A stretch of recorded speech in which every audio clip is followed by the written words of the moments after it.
всички действия без изричното писмено съгласие на новоизбрания председател Весела Лечева. Спирам с тази декларация. Часове по-късно председателят на Българският олимпийски комитет Стефка Костадинова също публикува изявление. Ще ви зачита какво е написано и в него.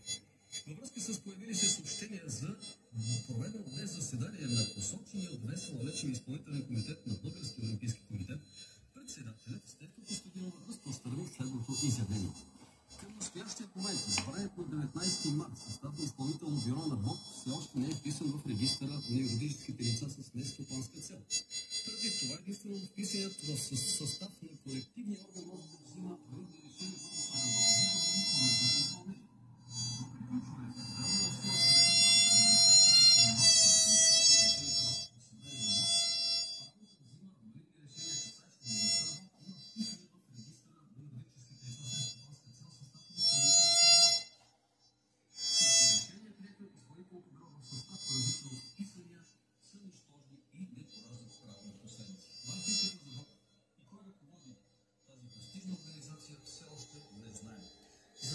С още една, да я нарека, интересна информация днес, която отново, разбира се, е спортна, но тя е доста любопитна. Българската федерация по борба обяви решението си след днешно заседание на новия управителен съвет.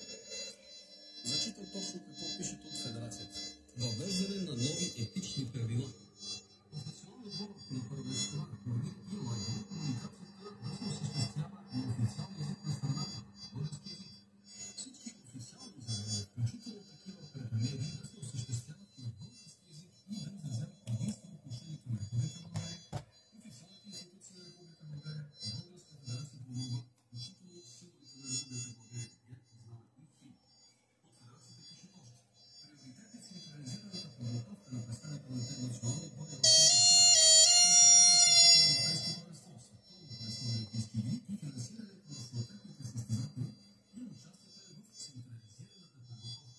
Изключение от това условие се допуска при изключителни извънредни случаи по предложение на старши тренер на националния отбор и след вземане на решение на управителния съвет на федерацията. Решение за акредитиране за 2026 година в клуб се допускат до чужденци,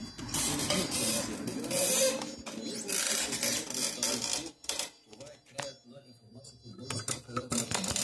Предполагам, че тези, които се интересуват повече от този спор, знаят, че в последните месеци има напрежение заради наличието там на треньори руски, разбира се, и на състезатели от чужбина. Стигна се извънредно общо събрание, на което без не е ръководството.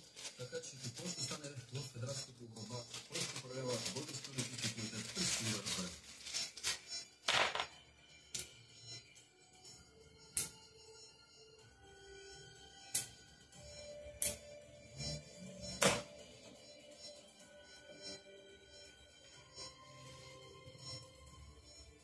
И сега към малко очаквана новина от Калинович. Става въпрос за изненадващото решение на една от големите ни надежди в този спорт, Йосиф Миладинов, който обяви, че прекратява състезателната